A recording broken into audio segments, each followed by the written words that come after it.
हमारे सारे भाई एकदम बेसब्री से इंतजार कर रहे हैं और पूरा बेचैन भी है। आंखें इस तरीके से इंतजार कर रही है जैसे कोई पर्व आने वाला है ना भाई।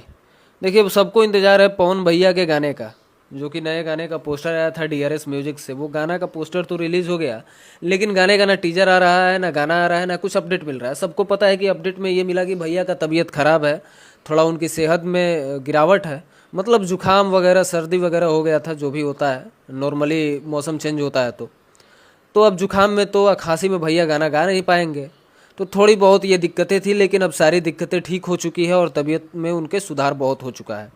तो भैया पूरी तरीके से रेडी है गाना गाने के लिए। अब आप लोगों को इंतज़ार नहीं करना होगा और बहुत जल्द जाने वाले हैं। प्रियांशु आज शायद निकल गए हैं लखनऊ के लिए और पहुंच के वहां कल गाना गवाएंगे।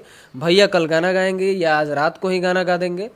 कल आपको मोशन पोस्टर देखने को मिलेगा और रविवार को गाना आप सबके बीच रिलीज कर दिया जाएगा। तो प्रियांशु भाई पहुंचेंगे, आज पहुंचे या कल पहुंचे, जब भी हो सकता है पहुंच सकते हैं। मतलब पटना से वो निकल चुके हैं, तो गाना आप सबके बीच रविवार को रिलीज किया जाएगा। कल आप सबके बीच मोशन पोस्टर आ जाएगा। ऐसा अपडेट वहां से मिला तो हमने आपको बता दिया। बाकी आप लोग इंतजार करिए रविवार का। मिलते हैं फिर से आगे। बाय।